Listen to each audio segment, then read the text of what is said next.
ibu-ibu pengawas madrasah tingkat madrasah ibtidaiyah. Saya belum kenal namanya secara keseluruhan. Yang saya hormati Ibu Hajah pengawas di tingkat Rawdatul Atfal atau RA. Pertama-tama marilah kita mengucapkan puji dan syukur kita kehadirat Allah Subhanahu wa taala, sehingga pada kesempatan siang hari ini menjelang sore kita bisa dipertemukan dalam rangka kegiatan bimbingan akreditasi dan supervisi pembelajaran pada Rawdatul Atfal, Madrasah Ibtidaiyah dan Madrasah Sanawiyah se-Kabupaten Malinau. Pada kesempatan siang hari ini kami mohon maaf tidak bisa mengumpulkan Bapak Ibu secara keseluruhan karena terkait dengan fasilitas atau tempat. Yang kedua, bahwa kita juga sudah diingatkan oleh satuan tugas dari pemerintah daerah terkait jangan sampai terjadinya kerumunan yang membludak dan tidak terkendali. Alhamdulillah pada kesempatan siang hari ini kita bisa bertatap muka dengan ibu-ibu pengawas kita yang nantinya akan supervisi Bapak Ibu sekalian, termasuk terkait dengan akreditasi di madrasah.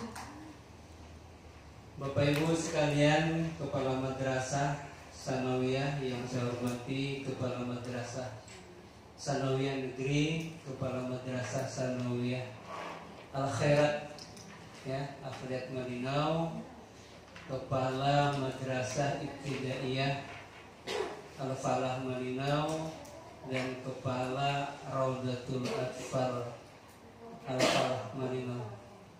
Kepala RA-nya deh? Belum ada, Pak. Belum ya. Saya tadi. Baik Bapak Ibu sekalian, karena mungkin untuk menghemat waktu, kami berharap kegiatan ini dapat kita ikuti secara bersama-sama, sehingga akan menambah pengetahuan dan pengalaman Bapak Ibu sekalian terkait dengan kegiatan yang kita laksanakan pada siang hari ini. Baiklah, untuk mempersingkat waktu, kami persilahkan kepada ibu-ibu pengawas, dan kita harapkan untuk disimak seluruh peserta sehingga segala sesuatunya nantinya terkait dengan pembelajaran di satuan pendidikan kita bisa berjalan sebagaimana yang kita harapkan, termasuk saat-saat ini di masa pandemi COVID-19. Sekian dan terima kasih. Kurang lebih saya mohon maaf. Billahi taufiq wal hidayah, waridho wal inayah. Wallahu muwaffiq ila aqwamit thoriq. Wassalamualaikum warahmatullahi wabarakatuh.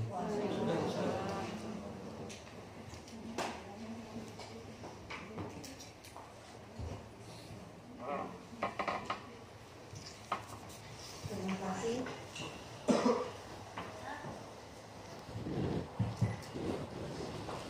Terima kasih. Assalamualaikum warahmatullahi wabarakatuh. Mohon izin Pak Kasih.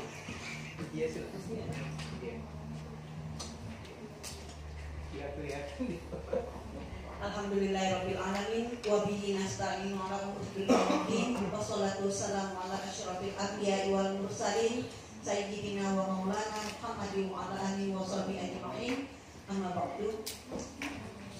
Puji syukur kehadirat Allah, pada siang hari ini kita diberi kesempatan untuk bertatap muka langsung, berdiskusi. Mungkin ada memberikan saran-saran, sekaligus juga mungkin ada pertanyaan atau masukan dari Bapak dan Ibu guru sekalian. Kebetulan di hadapan kita sudah hadir pengawas sesuai jenjang yang sudah ditetapkan oleh Kanwil Provinsi Kalimantan Utara. Semoga pertemuan pada siang ini mendapatkan barokah dari semua yang kita hadir ini, selalu disehatkan dan diselamatkan dengan lillahi ta'ala. Salawat dan salam selalu tercurah ke hadirat Nabi besar Muhammad SAW kepada sahabat, kerabat, keluarga, dan semoga kita termasuk pengikut yang istiqomah yang kelak berjumpa dengan beliau di yaumul kiamah. Bapak, Ibu, dan Bapak kasih yang saya hormati, ada pepatah mengatakan bahwa kenal maka tak sayang. Mungkin kalau dengan saya, Bapak dan Ibu sekarang sudah pernah bertatap muka langsung. Dan kebetulan di depan kita ada dua pengawas. Saya kenalkan dulu rekan saya. Yang pertama dari pengawas Raudatul Atfal, yaitu Ibu Haja Nur Hasanah SPDI. Kepada Ibu silakan untuk berdiri. Boleh dibuka maskernya. Boleh buka maskernya Ibu biar jelas. Biar menang. Ya, udah ya, sementara dulu ya. Lalu yang kedua dari pengawas Madrasah Hidayah, yaitu Ibu Haja Nurniati SPDI. Semangat ya. Terima kasih. Mohon maaf Bapak dan Ibu sekalian beserta dan Pak Kasih bahwa kami baru sampai tadi, mungkin baru pertama beliau-beliau ini melakukan perjalanan ke kemari dan melihat jalan-jalanan ya lumayan gitu, jadi masih kayak ini blank-blank. Jadi kalau keadaan dan kondisi kami seperti ini mohon dimaklumi, karena panggilan dari Bapak dan Ibu lah, maka kami semangat untuk datang ke sini. Ya. Mungkin tidak banyak dulu yang saya sampaikan karena mengingat ada 3 agenda yang akan kita sampaikan pada hari ini. Yang pertama itu supervisi akademik yang daring dan luring, lalu yang kedua nanti tentang akreditasi, dan yang mungkin bagian dari Madrasah Sanawiyah Negeri adalah PIGPN. Karena untuk pertemuan ini kan memang sangat sulit, apalagi kita jauh, dan pada saat inilah kita gunakan supaya kita bisa berkomunikasi. Apapun yang mungkin mendapatkan kendala, halangan, apapun bentuknya, silakan berkomunikasi langsung nanti dengan pengawasnya. Dan untuk sementara saya ambil alih dulu untuk yang pertamanya, Bapak Ibu. Permisi, Bu. SA sudah ada ya? Raudatul Atfal sudah ada? Kepala madrasahnya? Belum. Bisa dihubungi? Biasanya sama mereka. Ya tolong dihubungin ya. Benar sudah dilihat loh ya, kita kan ada WA grup gitu ya. Oke, sambil menunggu ya Bapak dan Ibu ya, saya ini sebenarnya materi ini mohon dimaklumi dan mohon dimaafkan kalau seandainya tidak sehebat guru-guru baru kita ya yang mungkin dari IT-nya maklum ya. Jadi inilah persembahan kami. Yang pertama itu bahwa dasar hukum dalam Permendiknas nomor 13 tahun 2007 menyatakan bahwa kompetensi kepala madrasah terdiri atas kompetensi kepribadian, manajerial, supervisi, kewirausahaan, dan kompetensi sosial. Lalu di Permendikbud nomor 6 tahun 2018 pasal 15 ayat 1 disebutkan bahwa tugas pokok kepala madrasah adalah manajerial, pengembangan kewirausahaan, dan supervisi kepada guru dan tenaga kependidikan. Jadi ini berlaku bagi semua bukan hanya Madrasah Sanawiyah saja, tetapi dari RA, MI, Madrasah Sanawiyah maupun MA. Lalu yang berikutnya kita lihat tayang ya Bapak Ibu ya. Pelaksanaan supervisi adalah pelaksanaan yang dikenal dengan supervisi akademik. Nah, kalau misalnya supervisi yang dilakukan kepada Bapak dan Ibu guru itu adalah bentuknya adalah akademik, ya, karena dia berhubungan dengan guru ya, dan tenaga pendidikan nantinya. Siapa yang melakukan? Yang melakukan adalah kepala madrasah. Kapan dilaksanakan itu? Pelaksanaan supervisi akademik kepala madrasah dilaksanakan dengan mengikuti urutan pelaksanaan supervisi yang benar sesuai siklus supervisi. Artinya mungkin nanti kepala madrasah membuat jadwal kapan dilakukan supervisi kepada guru-gurunya. Ya. Kenapa saya ambil materinya tentang supervisi akademik daring dan luring? Perlu kita pahami bahwa kondisi sekarang, kondisi kegiatan proses pembelajaran sekarang itu tidak senormal di tahun-tahun sebelumnya, apalagi kondisi COVID-19 ini menuntut kita tetap melaksanakan tugas. Ya, jadi bagaimana bentuknya, nah nanti kita akan melihat apa saja yang akan kita lakukan. Ini adalah bentuk sosialisasinya, nanti untuk format pengisiannya kami sudah memiliki, nanti kita sama-sama ini nanti akan kami bagikan. Ya, jadi bagaimana bentuknya untuk penilaian-penilaian itu.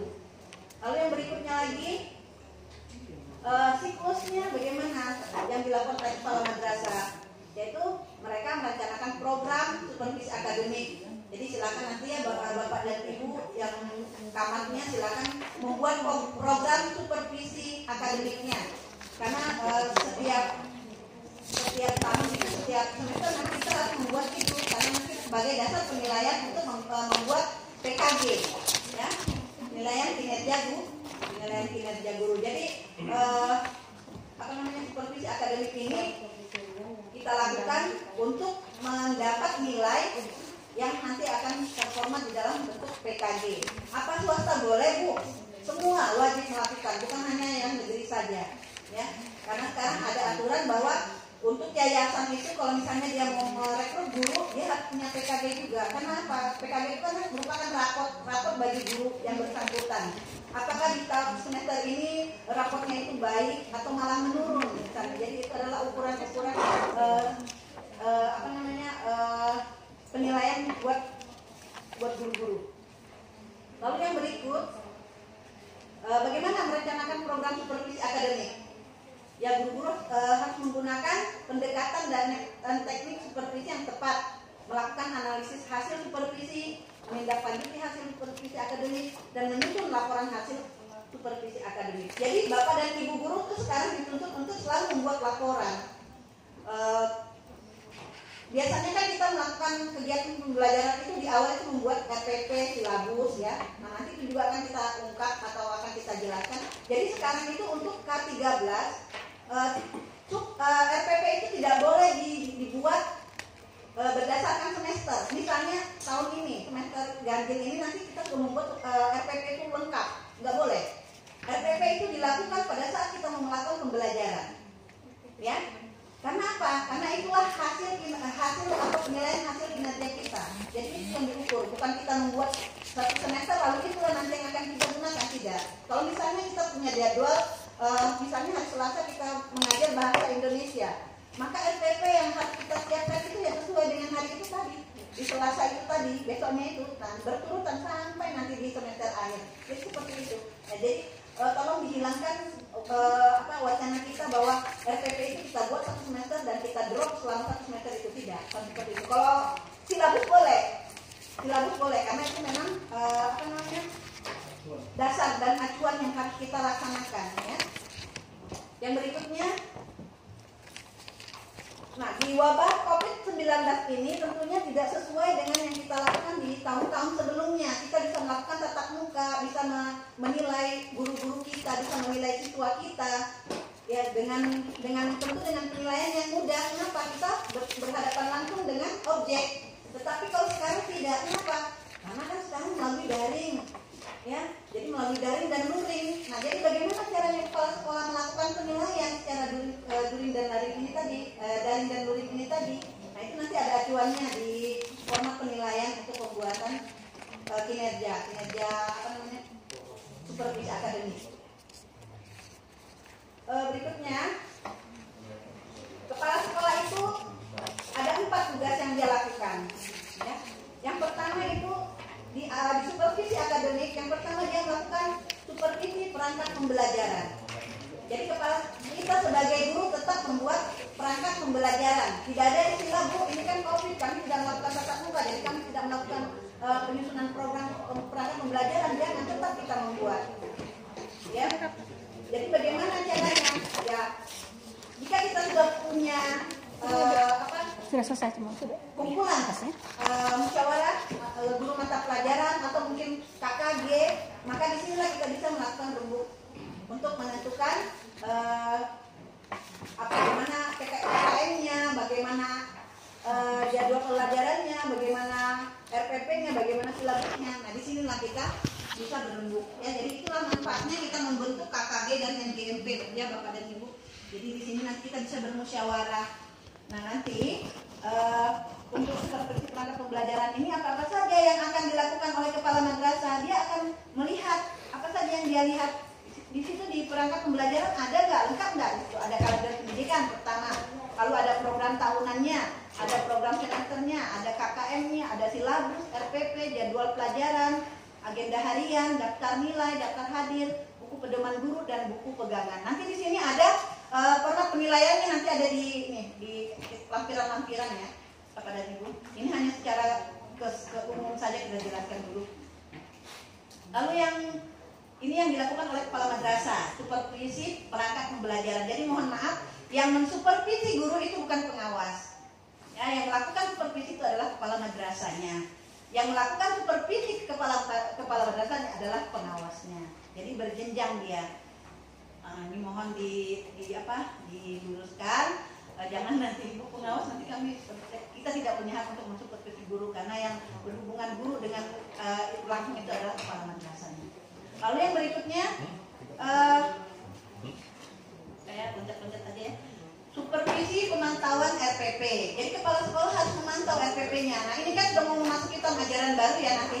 Jadi guru itu pada saat libur dia tidak boleh libur. Artinya boleh saja libur, tetapi dia tetap melaksanakan tugasnya di rumah.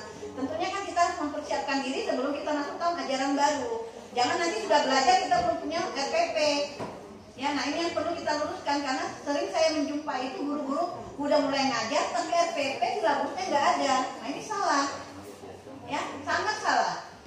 Guru itu adalah yang harus dia buat itu adalah perangkat pembelajarannya, dia harus penuhi dulu baru dia mengajar. Menentukan silabusnya, menentukan KKM-nya. Setelah itu nanti pada saat dia mau mengajar baru dia membuat RPP. Ya. Nah yang berikutnya lagi yang dilakukan oleh kepala madrasah itu tadi adalah supervisi pemantauan RPP. Jadi silakan kepala madrasah mencari cara bagaimana melakukan pemantauannya. Cuma saya perlu ingatkan bahwa perangkat pembelajaran itu harus sudah siap sebelum kita melakukan proses pembelajaran. Jadi ini kan sudah dalam ulangannya anak-anak ya. Nah ulangan selesai, kita ulangan nanti sudah nilai, sudah rapor dikasih, gurunya mulai siap ancang-ancang membuat perangkat pembelajarannya. Seperti itu. Lalu yang berikutnya supervisi pelaksanaan pembelajaran. Nah, yang perlu dilakukan oleh kepala madrasah itu adalah mengawasi supervisi pelaksanaan pembelajaran. Kapan dia laksanakan? Silakan membuat program juga, ya. Karena kan ini sistemnya daring dan luring kan agak sulit itu. Nah, jadi bagaimana caranya kepala madrasah? Nah, itu saya serahkan ke kepala madrasah masing-masing nanti. Jadi format penilaiannya juga ada di situ. Jadi guru-guru itu tetap membuat perangkat pembelajaran, tetap melakukan proses pembelajaran, baik itu dia lakukan secara daring maupun secara luring. Nah, yang berikutnya lagi, yang terakhir adalah supervisi penilaian pembelajaran. Nah, supervisi penilaian pembelajaran ini kita diuji, kita ujian gitu ya. Jadi kalau misalnya kita punya siswa ujian, guru juga harus ujian.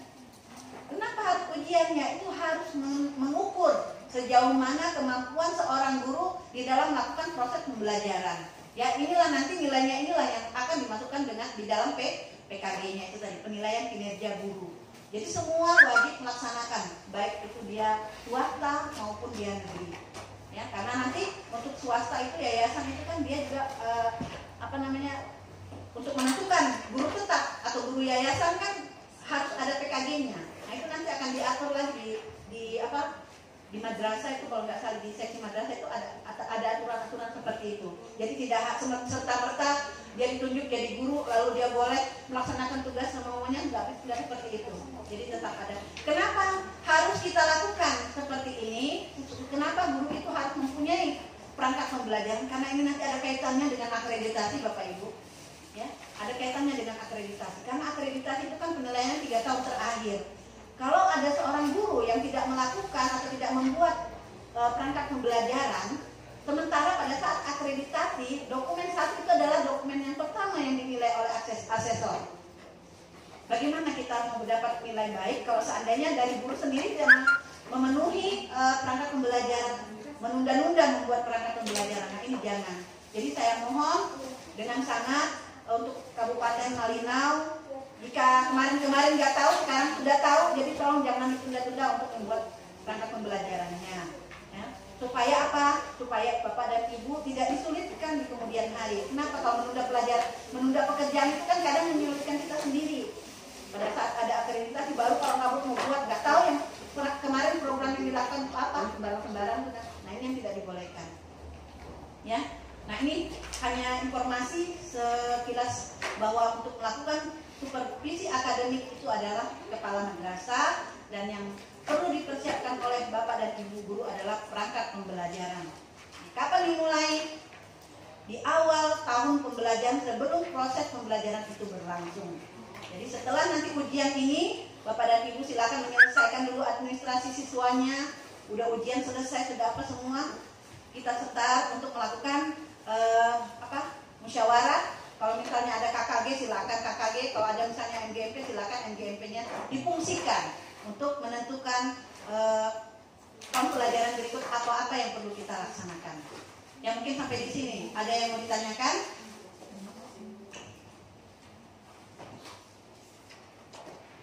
Ada yang mau ditanyakan Bapak? Ya silakan Bu. Assalamualaikum warahmatullahi wabarakatuh. Waalaikumsalam. Sebentar Ibu. Saya minta tolong jadi notulen. Pak Bahar tolong jadi notulen saya.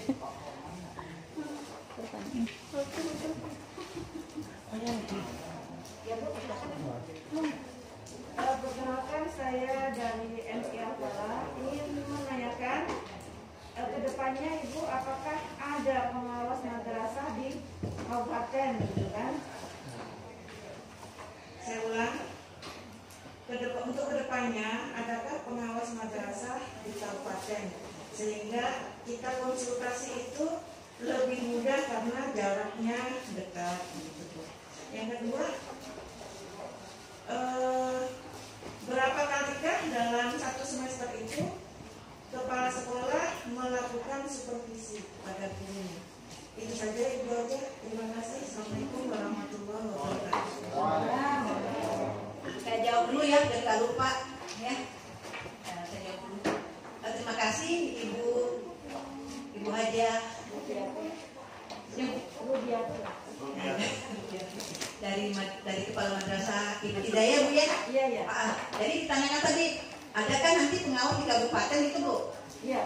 Insya Allah ada Bu, sudah ada sekarang Bu. Jadi seperti ini Bu, kenapa di Kabupaten Malinau itu belum ada pengawas aslinya ya Bu ya, yang ada di sini? Itu kan pertanyaannya Bu ya. Karena gini Bu, untuk mengangkat pengawas itu kan tidak semudah kita menunjuk itu Bu, karena memang ada proses yang harus kita laksanakan. Menjadi pengawas itu Bu, minimal kami menjadi pengawas ini supaya sertifikasi kami bisa terbayarkan kan. Kalau untuk misalnya dia pengawas manajerial, ada 7 madrasah yang harus dia bina Bu, minimal 7, tapi itu aktif. Dalam arti aktif itu semuanya aktif, baik simpatikanya, baik itu dan tanda kodiknya aktif semua. Karena itu nanti kan akan tersinkron dengan kami sebagai pengawasnya. Itu yang pertama. Lalu yang kedua, kalau dia pengawas akademik, mengawasi guru-guru, dia harus berjumlah 40 orang. 60 orang.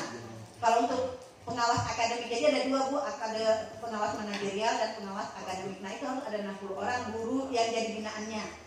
Nah lalu itu yang berikutnya lagi Ibu, kondisi kita di wilayah Kalimantan Utara untuk madrasah yang ada di Kabupaten Malinau ini kan bisa kita hitung jari ya Bu ya, ada cuma 4 ya Bu. Ya kan, MTS, MTSN, MTS Al-Khairat, RA, EPI cuma 4, belum bisa memenuhi. Lalu yang kedua guru-gurunya juga belum bisa. Kira-kira guru-gurunya ada 60 orang nggak sudah? Belum sampai ya Bu, sekitar 40-an mungkin ada. Nah ini belum bisa memenuhi. Lalu yang berikutnya lagi untuk pengangkatan pengawas itu Bu, bukan ditentukan oleh Kanwil Bu, tetapi harus diajukan juga ke pusat. Jadi dia sesuai jenjang dari kepangkatannya. Kalau misalnya kayak 4A ya, dia harusnya mengajukannya ke atas gitu. Nah kalau misalnya dia golongan 3B atau 3C, minimal 3C, 3D Bu ya. 3C, 3D dari Kanwil. Tetapi kan karena tadi itu ada persyaratan yang belum memenuhi kuota, akhirnya kita tidak bisa mengangkat pengawas. Nah kebetulan kami ada 4 orang sekarang Bu ya, maaf ya, untuk di Kabupaten Bulungan itu sekarang sudah ada 4 pengawasnya. alhamdulillah sudah memenuhi syarat lah kalau untuk artinya pembayaran sertifikasinya.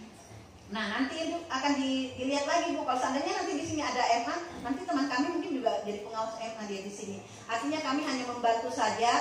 Dan kalaupun misalnya dari Bapak dan Ibu mau berkonsultasi, silakan Bapak dan Ibu, silakan ditelepon, silakan di japri, silakan di WA, terbuka WA kami Bu. Insya Allah. Nah, karena selama ini mohon maaf saja kalau selama ini mungkin saya tidak bisa mengakomodir semua. Mungkin ada pertanyaan di info madrasah yang secara umum ya Bu ya, itu mungkin saya juga punya keterbatasan karena mungkin ada saya urusan yang lain, akhirnya saya tidak sempat membaca. Yang sempat saya ini aja karena saya respon gitu. Nah, jadi nanti silakan berkoordinasi Bu ke pengawas bersangkutan. Ya, misalnya Bu Aja Nurmi kan sudah jadi pengawasnya, nanti Bu Aja Nurmi buat grup sendiri nanti.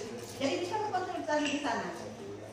Dalam kondisi sekarang COVID ini tidak menjadi halangan bagi kita untuk melaksanakan konsultasi Bu, nggak jadi masalah, malah lebih enak lagi. Nah, nanti kalau misalnya suatu saat kami ke sini, berkas-berkas yang mau ditandatangani itu tolong disiapkan seperti yang saya minta di MTSN karena kebetulan saya pengawas di sana. Semua berkasnya saya tolong hari ini kalau bisa, jadi saya selesaikan semua, saya lihat juga semua yang sudah dia lakukan. Nah, ini kan bisa kita laksanakan seperti itu ya. Nah, kalau yang pertanyaan kedua itu tentang supervisi itu dilakukan 1 semester ya? Per semester. Nah, mungkin ini saya kasihkan ke teman saya biar jelaskan dulu. Bismillahirrahmanirrahim. Assalamualaikum warahmatullahi wabarakatuh. Perkenalkan, nama saya Nurmiati. Saya diberi tugas tambahan dari Kanwil menjadi pengawas di Kabupaten Madinah di tingkat TNI. Salam kenal untuk guru-guru ini. Semoga kita saling kompak untuk mendidikan madrasah yang ada di Madinah. Amin. Saya menambahkan sedikit, materi saya belum ya Bu. Saya menambahkan sedikit untuk supervisi itu boleh per semester, boleh per 3 bulan. Untuk kepala sekolahnya untuk mengukur sejauh mana Bapak Ibu gurunya di dalam melaksanakan fungsinya sebagai guru. Dan nantinya Ibu sebagai kepala madrasah nanti sebagai tindak lanjut untuk depannya.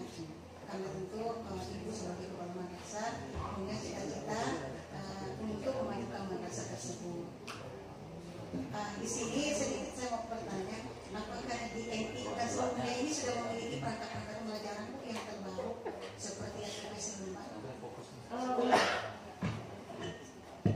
Untuk RPP Selembar baru akan kami laksanakan ajaran baru karena kemarin baru saja kami selama 5 hari mengikuti KKG bergabung dengan SD negeri lainnya.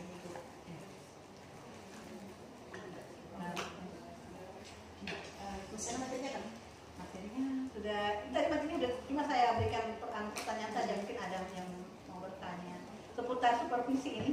Kalau nggak ada lagi yang tanya, kita ini mau melanjutkan ke bentuk format penilaiannya. Silakan Pak Ahmad. Baik, Assalamualaikum warahmatullahi wabarakatuh. Salam warahmatullahi wabarakatuh. Terima kasih kesempatan yang diberikan. Tadi saya sempat lihat slide bahwa pengawas itu tidak mensupervisi guru. Sementara di dalam catatan bahwa persyaratan pengawas itu minimal ada 60 guru di bawahnya. Sementara dia tidak boleh mensupervisi guru. Jadi kami ingin mengklirkan batas-batas tugasnya pengawas kepada guru, apakah dia hanya konselor atau pembimbing atau konsultan atau seperti apa, atau mirip apa dia kepada guru, artinya batas-batasnya apakah dia harus bimbingan langsung sebagai pengawas, karena yang bertugas memberi supervisi di kelas-kelas secara akademik itu kan kepala sekolah, kepala madrasahnya. Sementara madrasah pengawas di sini hanya semacam bimbingan gitu ya, bimbingan khusus ya. Tidak lebih daripada itu. Saya pikir artinya bisa berkolaborasi gitu ya, berkolaborasi misalnya apakah misalnya berdua saja mensupervisi gurunya, apakah dibolehkan gitu, sekaligus artinya dia ketika misalnya kepala sekolah nih mau mensupervisi gurunya, tiba-tiba ada pengawas datang, ayo bisa nggak sekaligus memberi bimbingan, artinya dia datang masuk di kelas, tapi dia bukan mensupervisi tapi ingin membimbing, apakah itu dibolehkan? Atau misalnya nih ada guru yang ingin melaksanakan kegiatan lagi ada PTK misalnya, melaksanakan PTK, tiba-tiba ada pengawas, apakah misalnya guru bisa menghadirkan pengawas untuk melihat PTK di dalam kelas itu? Itu mungkin pertanyaan batas-batas seperti pengawas pada guru. Terima kasih. Assalamualaikum warahmatullahi Waalaikumsalam. Baik Pak. Tadi di awal saya sampaikan bahwa pengawas itu ada dua, manajerial dan akademik. Fungsi pengawas akademik adalah ke guru, ya. Memang pengawas tidak boleh mensupervisi guru, yang punya hak itu kan adalah kepala madrasah. Tetapi bukan serta-merta dia melepaskan, tidak. Dia tetap membimbing, dan pada saat guru itu disupervisi boleh pengawas dihadirkan, boleh. Artinya melihat sejauh mana sebab bimbingannya ini berhasil dalam proses pembelajaran pada saat ujian gitu ya, bisa nggak jawab gitu. Jadi pengawas itu